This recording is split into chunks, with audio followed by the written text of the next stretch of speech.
Tonight, homes and businesses damaged and nerves rattled. The earthquake that shook the Hunter. Elation on the harbour as a tangled whale is finally cut free after a tense rescue operation. Prosecutors demand life without parole for the killer of Charlise Martin.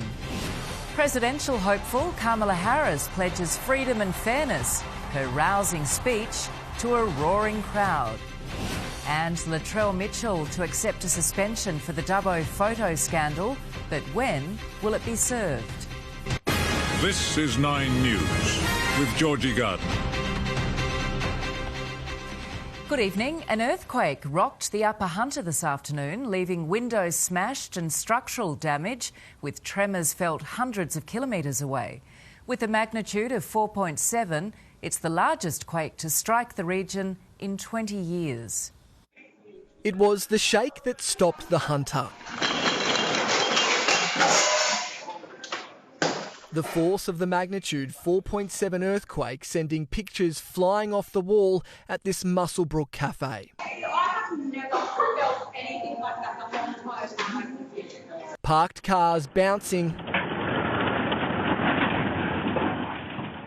Tradies ducking for cover, while stores in town came off second best. This chimney collapsing from the local real estate agent building onto a walkway. Customers in shops sent running. Everything fall off the shelves. 5 minutes later, clean up in aisle 4, clean up in aisle 6. Chemist warehouse worker Taylor had the fright of her life as stock began raining down. Scary. I'm still shaking now, still got a bit of an adrenaline rush. The tremor struck 10 kilometres deep.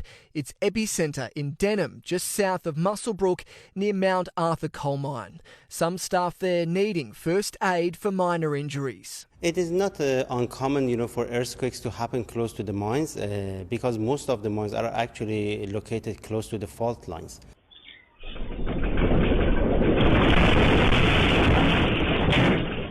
Locals are used to mine blasts in this area, but this felt different. Genuinely felt like the ceiling was going to come down. Knew it was nothing like we've ever experienced here before. 2,500 homes were left without power. Schools also damaged. Students at Muswellbrook High and Muswellbrook South evacuated and sent home. Yeah, without a doubt, I'm sure the kids coming home from school will have some stories to tell their parents. The quake was felt hundreds of kilometres away in Sydney's west and further south in Wollongong. Experts say it's a reminder for people at home to have a disaster plan. I think that would be always a good idea to have, for example, the first aid kit and also have a plan in terms of, where the family should go if the shaking starts. In Muswellbrook, James Wilson, 9 News. James Wilson joins us now from Muswellbrook. James, what's the latest advice there? Well, Georgie, residents are being told to be vigilant for aftershocks. They are possible in the coming hours and days. There was actually a 2.9 magnitude tremor 15 minutes after this major quake. Now, at the moment, authorities are still trying to count the cost of the damage here as well. We've seen minor incidents, smashed windows, fallen chimneys and cracked brickwork. They are minor defects, but as people head home to inspect their own properties tonight, this could all add up. In some good news, though, the major infrastructure like dams in the area have been given the green light. And Georgie, in some even better news, the pubs are all open and looking quite busy tonight. I think people here in Muswellbrook need a drink after what's been quite the day. Georgie. James Wilson, thank you. The delicate mission to rescue a whale tangled in ropes in Sydney Harbour has had a happy ending. The juvenile humpback was cut free by authorities this morning in an operation that was prolonged due to the whale being so active. With one cut, it was free at last. This is the moment a delicate rescue mission came to an end just after 11 this morning, after a juvenile humpback's tail became entangled in rope. The 10-metre mammal first spotted yesterday afternoon by a group of whale watchers just outside Sydney Heads. We started to undertake our operation, but unfortunately, just the time of day was against us. With minutes of daylight to spare, they managed to attach a tracker, but overnight it fell off. The mammal, though, showed its intelligence this morning, swimming back into the harbour for help and the mission was on again. It is doing circles out here in the Sound in the middle of the harbour, just off Middle Head. The disentanglement team got to work on tiring out the junior whale. Attaching those large orange floats to the entanglement and progressively putting more drag on the whale. But the young age and energy of the great creature posed a challenge. It was a very active animal, so it had to be done very carefully this morning.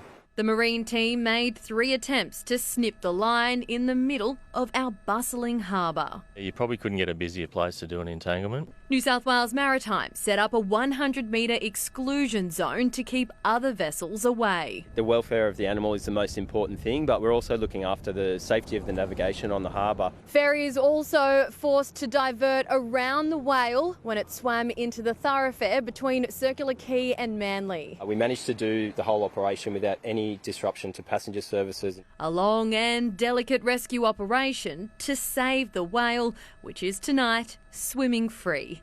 Erin Ramsey, 9 News. Life in prison with no parole. That's the sentence prosecutors are demanding for Charlise Martin's killer, Justin Stein. Today, the murdered schoolgirl's mother unleashed on her former fiancé in court while revealing she blames herself for trusting the wrong person. Justin Stein may never step a foot out of prison again. 33 years old and facing the rest of his life behind bars for taking the life of an innocent child. Charlise Martin shot in the back and head by the man she hoped would become her father. I feel responsible in that, you know what I mean? A jury saw through the crocodile tears, finding Stein guilty of killing his partner's daughter at Mount Wilson in 2022. Today, Callista Martin sobbed as she told the Supreme Court she's lost everything. Charlise just longed for a dad. She trusted in my judgment, and I just hate myself for being so wrong about it. The mother describing the pain of being falsely blamed for the 9-year-old's death. Like, I want to protect her, but at the same time, I'm the one who's going to get for something I genuinely am not involved in. Stein claimed it was Callista who pulled the trigger and that he covered it up by dumping Charlise's body in a barrel by the Colo River. I had no voice. I had to just put up with all the rumours and fingers being pointed at me. All I want to know is why. But I don't think I will ever get that. Charlise was only visiting Sydney for the summer holidays. She lived with her nan and pop in northern New South Wales, her grandfather revealing they'd become estranged from Callista until recently. With the healing of time and realisation that she is also a victim of this crime. Life with no parole is what the prosecution is demanding for Justin Stein, who to this day hasn't taken responsibility or shown any remorse. His own lawyers accepting the sentence will be at least 25 years. The world left without a caring, smart and loving little girl whose killer will learn his fate on Monday. Tiffany Genders, 9 News. A transgender woman has won a discrimination case against a woman-only social media app.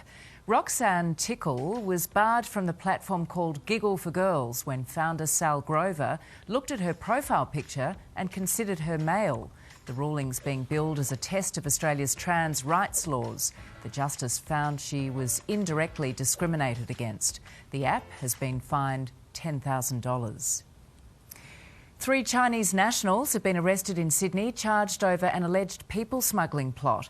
It's fresh fuel for the opposition, today attacking the federal government over its handling of border security. Mother and daughter now co-accused in a failed people smuggling plot. Were you part of a plot to breach Australian borders? Hiding their faces, 32-year-old Zong Fong Zhang and 54-year-old Shi Yung Hong granted bail. Have you been working with people smugglers? A 26-year-old man also charged, all 3 accused of conspiring to collect and conceal asylum seekers smuggled to Western Australia by boat in April. Were you planning on hiding asylum seekers in Australia? Is there anything that you want to say? I don't speak English. The same month, 15 Chinese nationals walked onto Truscott Air Base on the northern tip of WA. The AFP is yet to confirm whether the new charges relate to this breach. Today, it didn't take long for the opposition leader to once again blow the whistle on border security. People smugglers always take advantage of a weak Prime Minister. We've got a really tough stance when it comes to people smuggling. If you do the wrong thing, you'll be punished for it. Police did not oppose bail, but acknowledged Zhang and Hong are a flight risk. Strict conditions include surrendering their passports and staying away from international departure points, including airports and seaports. The court heard Hong and Zhang have no criminal history and are lawfully living in Sydney. The mother cried as she pled with the magistrate to grant her daughter bail. Are your clients connected to people smugglers? No, I don't think so. Annalise Bolt, 9 News. Sydney construction boss George Alex was too unwell to be in court today to hear he'd been found guilty of conspiring to deal with more than $1 million in proceeds of crime. The 53-year-old and 5 other men have faced a 6-month trial over an alleged tax scam. His son Arthur was acquitted earlier this week. The jury is still deliberating on further counts. The embattled construction wing of the CFMEU is now officially under administration, forced by the Albanese government after new laws were passed in Parliament this week. The takeover comes after links to outlaw motorcycle gangs were exposed by 60 Minutes. We want to clean up the industry, but there's no place for corruption or intimidation in the building industry from unions. The jobs of more than 270 paid union officials have been terminated. Australia's political leaders have been put on notice with a national welfare check, finding we're feeling financially insecure and more nervous about world conflicts. Treasurer Jim Chalmers says the government is determined to deliver more cost of living relief, but has warned there'll be no spend-a-thon. Not so long ago, life looked like this.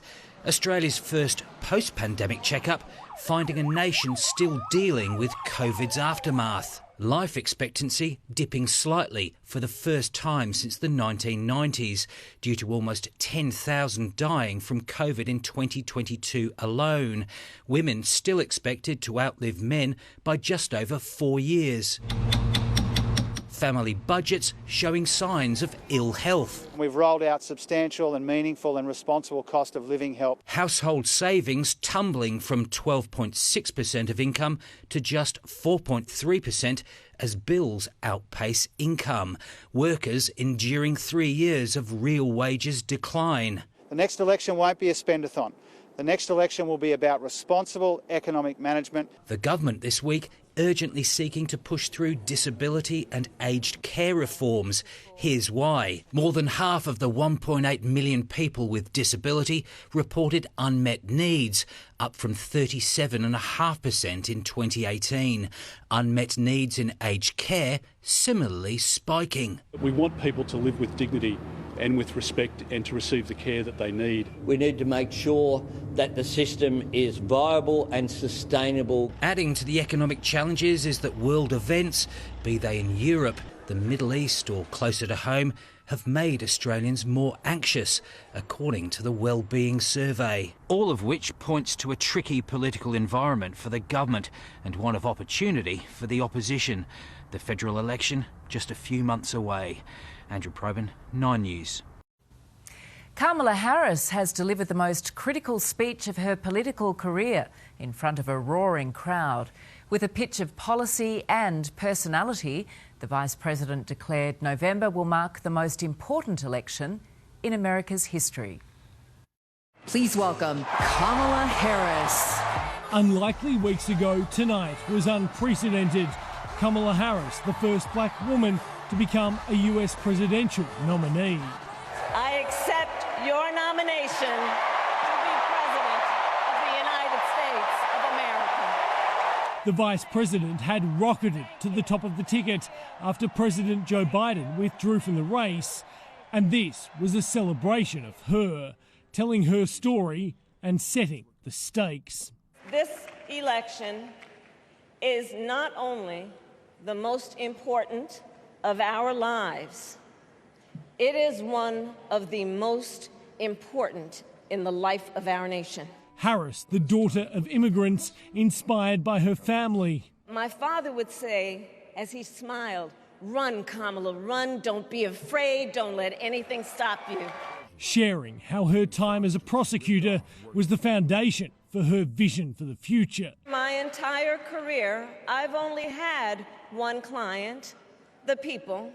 Tonight, the Vice President gave warnings of a life under Donald Trump. He would use the immense powers of the presidency of the United States, not to improve your life, but to serve the only client he has ever had, himself.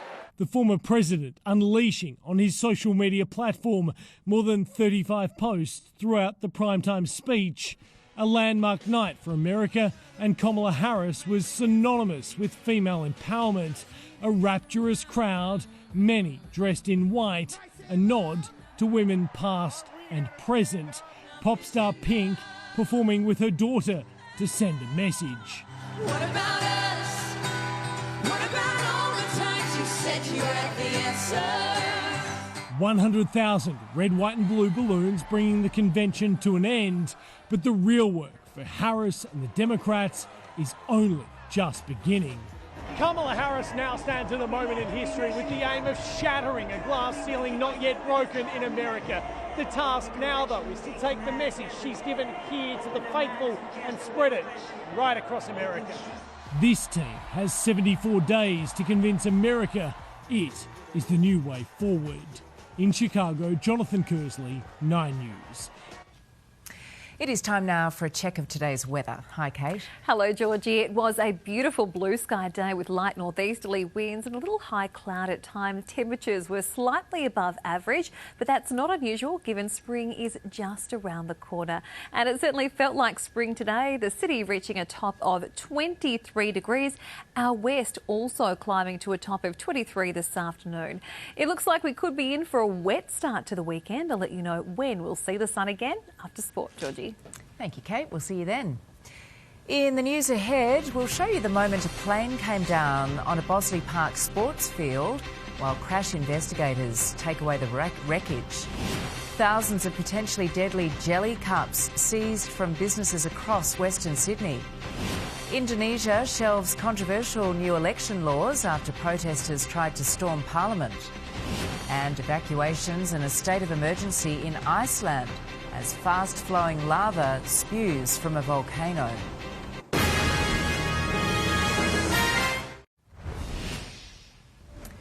A plane that crash-landed near a school at Bossley Park was today dismantled piece by piece and taken away for investigation.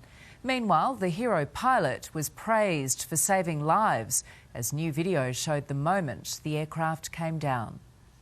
It was the crash landing people watched from their homes and students from their classrooms. A light plane tilted on its side as it dives into a corner of trees at Bossley Park. Inside, pilot Kerr Yan and his student, who miraculously both emerge unscathed.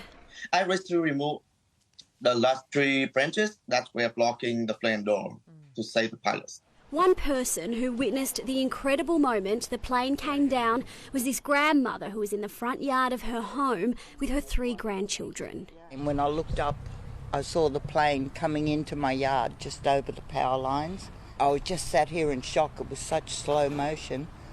And then he turned to the side and made a quick dash and went straight in through the trees. The plane took off from Bankstown Airport at 2:22 p.m, flying over Georges Hall, Landsvale and Canley Vale. When they experienced engine failure, a mayday call was made as they flew over Prairie Wood. Tyrone Park was identified as a possible landing spot, the plane looping around and crashing after just 6 minutes in the air. Well, it's taken these men more than 5 hours to be able to cut the wings off of the plane so that they could winch it onto the crane and then onto the tow truck. It'll then be taken back to Bankstown Airport, where investigations can begin into what went wrong with the engine. He can go to bed tonight knowing that all that hard work, it paid dividends yesterday. I think the pilot did an excellent job. He was brilliant. In Bossley Park, Nasilia Eiley, 9 News. Investigators have raided warehouses and a shop in Western Sydney, seizing thousands of potentially deadly jelly cups. The product is a favourite among children, and those involved are now facing millions of dollars in fines. A black market bust you probably didn't see coming. Inside these boxes are potentially deadly goods, mini jelly cups that are illegal in Australia. Investigators from the Department of Fair Trading seizing more than 11,300 of them. That translates to a whole lot of risk of death to, as many people that were at Leichhardt Oval last night watching the footy. They look like a simple, sweet treat marketed to children who are most at risk. The binding agent that binds the jelly together doesn't dissolve when they're put in someone's mouth. Therefore, they act like a plug and block the airway. The binding agent is called cognac. Any products containing it smaller than 4.5 centimetres long or wide are prohibited. This bust triggered by a tip-off from an unsuspecting shopper who spotted them on the shelves at a Banks Meadows store, leading officers to the large shipment, imported and distributed to suppliers in Wetherill Park and Wentworth Point. All 3 locations were raided. All jelly cups destroyed, those involved now being investigated. Banned 20 years ago after causing the death of a 3-year-old boy here in Sydney and dozens more overseas. Any person or business caught selling these products faces up to $50 million in fines. And if you are buying similar products, be sure to check the ingredients. If they come across such product, it is safest to dispose of it immediately. Sophie Upcroft, 9 News. Indonesia's government has shelved plans to ratify controversial changes to the country's election laws after thousands of people protested. Demonstrators lit fires, launched fireworks and clashed with police before attempting to storm the parliament. Critics claim the plan to change electoral rules is a move to help President Widodo build a political dynasty. Flooding is impacting more than 300,000 people in Bangladesh and northern India. Rescuers scrambled to save communities after heavy rains hit the area, causing rivers to swell. At least 15 people have died. A volcano in Iceland has exploded to life again. Earthquakes have caused a 4-kilometre crack to open up, with streams of lava spewing into the air. The nearby town of Grindavik was largely evacuated in December, and since then there have been 6 more eruptions. Still to come in 9 News, high on ice and hitting police. An unlicensed 22-year-old learns his fate over a dangerous pursuit from Lalor Park to Katoomba. Also tonight, an arthritis drug having remarkable results on common debilitating skin conditions. For 160 years, Watson Bay's Hornby Lighthouse has been keeping ships safe. See the painstaking work to keep it shining. And drinks, food, even medical supplies. The drones delivering to tourists on the Great Wall of China. 9 News, brought to you by Tucson Hybrid by Hyundai. Ever driven a better car than yours? Now you can.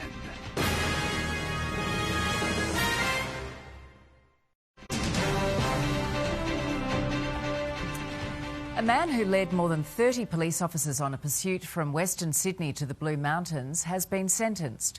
The court today hearing the 22-year-old was high on ice when the chase unfolded. It was a pursuit that had it all. A more than 2-hour ordeal spanning 80 kilometres from Lalor Park to Katoomba. Police firing a dozen shots at the Black Commodore after it struck 2 officers, one of them flung over the bonnet of a nearby police car. The driver, Brandon Ebsworth, who was on parole at the time of the offence in July last year. The 22-year-old today acknowledged for having shown empathy to his victims when he said during his arrest, "Can you tell those cops I'm sorry? I didn't realise I hit them until I looked back." He also admitted to police he had taken the drug ice the night before. When asked how much, he replied, "Too much." The 22-year-old, who has a long history of drug abuse, pleaded guilty to all charges. He was sentenced to 5 years and 9 months in prison with a non-parole period of 3 years and 3 months. Hayley Francis, 9 News. We have some breaking news. A search is underway tonight for a 10-year-old boy who has not made it home after leaving his Cabramatta school this afternoon. He was last seen on Gilmore Street wearing a blue shirt and pants. A drug used to treat arthritis and inflammatory bowel disease is helping patients with a variety of skin conditions. An international study has found the repurposed treatment is helping relieve conditions such as alopecia and eczema. With a healthy head of hair, you'd never know 4 years ago, Chiara Benedetti was diagnosed with alopecia. The then 25-year-old had almost gone bald. I suppose you sort of start to feel like you're losing yourself. I lost a lot of confidence. Now the nurse has been taking part in a new clinical trial that repurposes a common arthritis drug to treat serious skin concerns. You don't have to reprove the safety. What you've got to just show is it works in this new condition. It makes me feel really good. It's definitely, I would say, been life-changing for me. Leading dermatologist Professor Rod Sinclair has been involved in the international study that's now also looking at treatment of other more common conditions like psoriasis and eczema. What we see with these medications is that within 48 hours the itch is gone. It was almost instant relief for Dallas, who suffered from debilitating eczema. I take 2 tablets a day, and I've been doing that now for 3 years. The JAK inhibitor medication works inside the cell to disrupt the inflammatory process. Now the new drugs, as you go on to the 2nd, 3rd, 4th generation, they're getting 90% of the people 95% better. While the trials have already had early success, they're still looking for more patients to get involved, and some studies will soon be expanding to include children. For more information, go online to Sinclair Dermatology. I'd be getting professional advice as soon as possible because the relief is available. Mimi Becker, 9 News. Built in the 19th century, one of Sydney's most important lighthouses has been returned to its former glory as part of a huge restoration project. It still provides a guiding light to ships passing through the heads and can now continue to do so for years to come. It was a Sydney icon long before the Harbour Bridge or Opera House. At Watson's Bay, a gatekeeper of the heads and a guiding light to seafarers for the past 166 years. But Hornby Lighthouse has been looking a little worse for wear. It gets battered by wind and rain and salt and seawater, and we've been able to restore it to its former glory. A meticulous process over the past 12 months, reinforcing the structure, desalinating the sandstone and chipping away at each coat of paint to uncover its original hue. It looks a bit like a candy cane to begin with, and as we stripped it back, we found the beautiful and deeper red colour and cream colour that you see there today. But we wanted to take it right back to how it looked originally, so there was a lot of research and effort went into that, and as you can see, the results are pretty special. Normally off limits to the public, today a look inside this state heritage listed gem. Portholes with one of the best views in the city, and you could call this the stairway to heaven. In the year before the lighthouse was built, 142 sailors and passengers lost their lives in the treacherous waters below, prompting the construction of this navigational aid, which still provides a beacon for mariners today. This is visible history playing a very modern role. Moving from a kerosene lantern to an electrical lamp. That's new technology. That light is designed to last and to be powered all the time. A labour of love in the name of light and safety. So that it can keep going for the next 150. In Watson's Bay, Madison Scott, 9 News. Hiking the Great Wall of China can be hungry work, And now, peckish tourists can have their lunch delivered from the air. A Chinese food delivery giant has started a new drone service bringing food, drinks and medical supplies to far-flung sections of the attraction. Ahead in 9 News, how last night's $100 million Powerball winner nearly lost her ticket. Also, the major bank dropping its home loan rates, how much borrowers could save.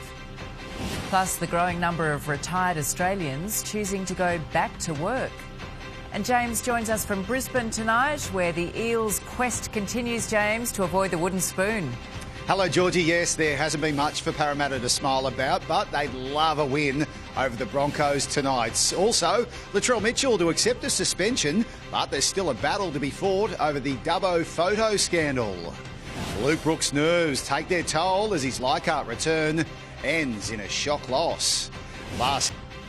It's certainly feeling like spring has arrived early, so can we pack away our winter woolies? I'll let you know shortly.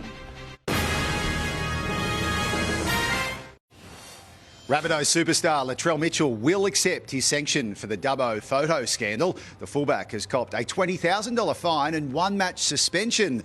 But the saga isn't over. South pushing for the ban to be served this season, even though Latrell has been ruled out with injury. It's the photo that landed Latrell Mitchell in the headlines again. Now his fate has been sealed. He's just got to be the best Latrell he can be. That's pretty much as simple as that. The boys will motivate themselves, so they're ready to go there. He'll help out where he can, but for him it's just about getting his head right and getting himself in a good place. Latrell returned to the club this week, despite being ruled out for the rest of the year with a foot injury. He's been into training this week, so he's had his scan, that came back positive, so he's out of the boot now. So, yeah, he's just about rehabbing his foot now and getting through the process the club's got in place.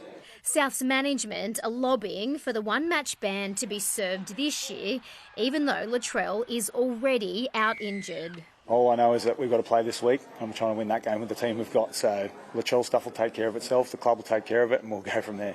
The scandal could also cost him a Kangaroos jersey for the Pacific Championships. I don't think he's probably played enough games in a good headspace to be in contention. Wayne Bennett is desperate to have Mitchell when he returns to the club next year. The Supercoach, dealing with headlines of his own, slammed for skipping his own induction into the Hall of Fame. Well, there's always a lot of talk about me, Joel, so we'll leave it at that. But was it personal reasons, right? Joel, if I thought I should tell you, I would, mate. It's my business and will remain my business. Emma Lawrence, 9 News. Well, Roosters coach Trent Robinson doesn't seem too worried about Sam Walker's decision to test himself on the open market. To be honest, I've said it each week, in the nicest possible way, I do not care at this point in time, and that's and he knows exactly how I feel about him. I care about Sunday.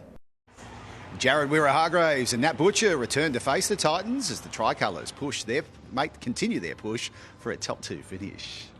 Well, Luke Brooks concedes nerves got the better of him as his Leichhardt Oval homecoming turned into a horror show. The Seagulls butchering their shot at a top 4 finish and failing to lock down a final spot, beaten by the last place West Tigers. Looming large on the Leichhardt Oval hill, a scoreline that left former Tiger Luke Brooks lamenting a shock loss. Obviously a lot of talk about your return. Was it hard to block it out? To be honest, all week I felt pretty sweet. It probably wasn't until I got here, got into the sheds, and it's probably the most nervous I've been for a long time. So pretty disappointed with my performance personally. Just disappointed we didn't get the win. 3 times reduced to 12 men, the Sea Eagles launched a second-half fight back. A Tom Trbojevic hat-trick, not enough. Manly blowing a late shot at victory. The 34-26 defeat means Brooks' bid to play finals footy for the first time in his 12-year career is no certainty. We can't dwell on this loss. Yeah, we've got to look to next week. We've got the Dogs, which are be a massive game. They're obviously firing. So, as you said, we just got to win the next 2 games. We know how important they are. We knew how important tonight was. Our destiny's in our own hands. Let go by Manly, teenager Latu Fainu starred setting up and scoring a try against his junior club. No, it was incredible. Even going against Cherry Evans. That was one of my idols growing up, playing the Manly system. finally getting the chance to play against him, you know, that's like dreams come true. Stormbound prop Stefano Utoikamanu was also strong in his last Leichhardt hit out as a Tiger. The club can still avoid a third straight wooden spoon. Given how much you love the club, how tough was it to make the decision to leave? It's probably the hardest decision I've ever had to make. Like, coming here, they gave me a mad opportunity to play first grade, and I felt like I've done that, and I think just this next step's the next part of my journey. Zach Bailey, 9 News. Well, the Eels continue their battle to avoid the wooden spoon against the Broncos here at Suncorp Stadium tonight. Newly minted Hall of Famer Cameron Smith joins me now. Evening to you, Cam. G'day, Brace. How are you? Very well. Looking forward to this. And all of a sudden, that Tigers win puts even more pressure on Parramatta at the bottom of the table. Yeah, well, it does. And I think they'll be a little bit nervous too, given the result last night against Manly. But I think if they would have watched that game last night, I think they can take a lot away from the West Tigers' performance. If they play with that same energy and intent that they did last night, they may be able to cause an upset tonight against the Broncos. So they're desperate one end of the ladder, the Broncos desperate at the other. 3 wins from their last 3 games. There'll be a chance to play finals footy. Adam Reynolds, he's key to that. Well, he is, and he hasn't really played too much football this year. He's only played 10 games, but his last outing against the Cowboys, he was fantastic. He led the troops around the field beautifully, and his kicking game was unbelievable. He kicked for almost 500 metres, so that's going to be key again tonight. Which way are you leaning? I think Broncos at home. They got a fair bit to play for. There's still a chance, as you said, so I reckon Broncos. All right, see you out there shortly. All right, mate. Hey, love your tan too. Thank you, Kevin. Off you go. Well, the Giants have won 7 straight, but coach Adam Kingsley has declared it's Sunday's opponents, the Western Bulldogs, who are the AFL's form team, and he's relishing the showdown ahead of the finals. Heading into the finals, having played 5 weeks of finals teams and winning each of those games would be really great plus for us to attack finals. But as I said, the Bulldogs are arguably the best team in the comp right now. A win could see the Giants finish the regular season in the top 2. Olympic cycling medalist Matthew Richardson says it was a challenge for sure. You know, I trained with these guys every day. One of the riders, Tom Cornish, I actually lived with at the time, so it was super tricky to not kind of let the cat out of the bag. Richardson is facing a possible 2-year ban from international competition before becoming eligible to represent Team GB.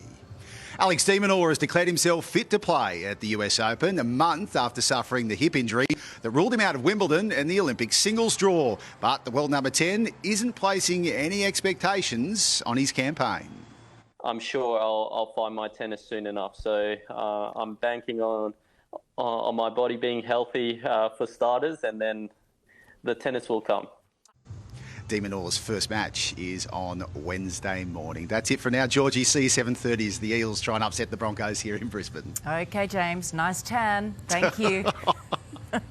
In the news ahead, cost of living concerns forcing older Australians to rethink giving up work for retirement. Why Virgin Australia and Air New Zealand are getting back together, what it means for passengers.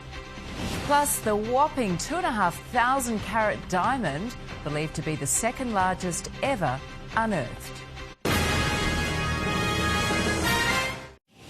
After 10 positive days in a row, finally a small loss for the ASX today. And I mean small, just 3 points. Most would call that a flat finish. Retail stocks have been doing particularly well. Wesfarmers, Coles and JB Hi-Fi are at their highest levels in more than a year, while mining companies resumed their falls today. Ingham's posted a big profit rise, but also gave a warning about slowing growth, and investors scattered. The price tumbled 20%.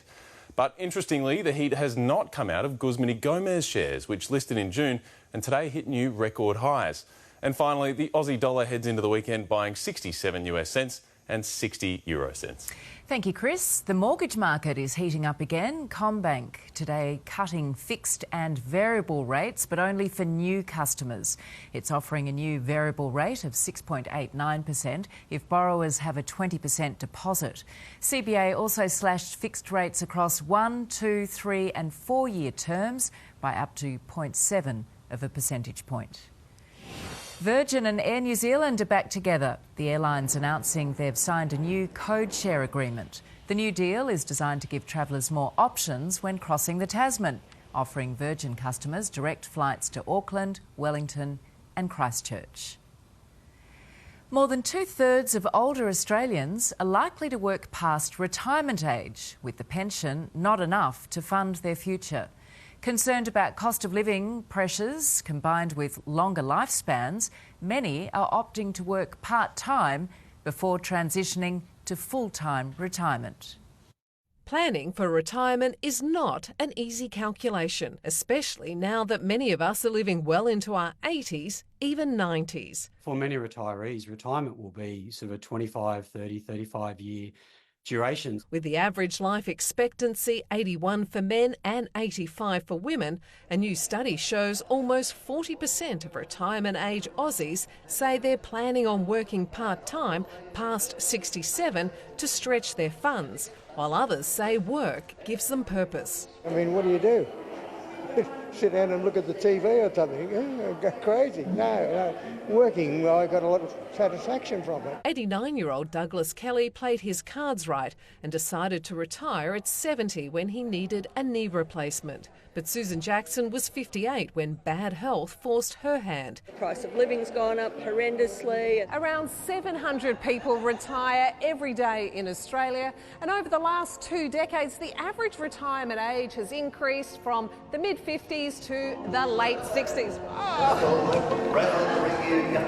We've seen recently with market volatility and inflation, there is a financial need to continue to work. 79-year-old Christina Arnott retired 27 years ago, but due to inflation, she's had to supplement her dwindling nest egg with a pension. So I really feel for anyone who has to survive on a pension.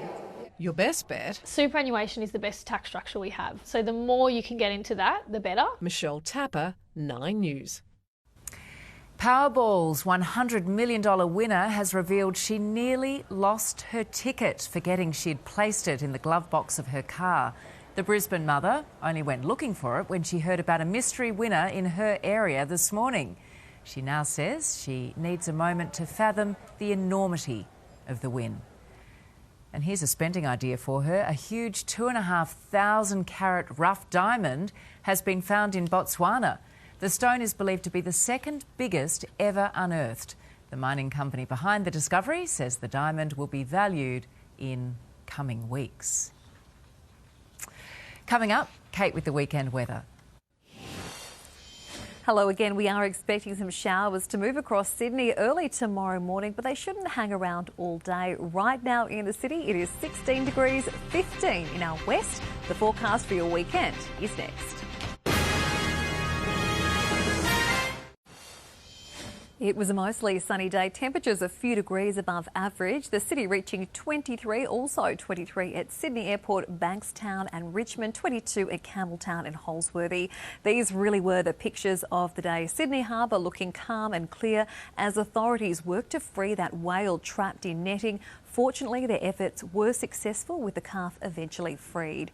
It was a chilly start across our southern and central tablelands as the cold front moved through the region. Temperatures dropping to near zero at Mudgee, Bathurst and Orange this morning. Meanwhile, a very warm air mass over central Australia is drawing heat into the interior with the help of northwesterly winds. As a result, temperatures across western New South Wales and Queensland are expected to soar over the weekend, while high pressure will send onshore showers to the North Queensland coast. A sunny day on the way for Brisbane, a top of 26 degrees. Morning showers for Canberra at 21. Showers also clearing in Melbourne, 21. Sunny in Adelaide and rain, quite a lot of it I should say, forecast for Perth.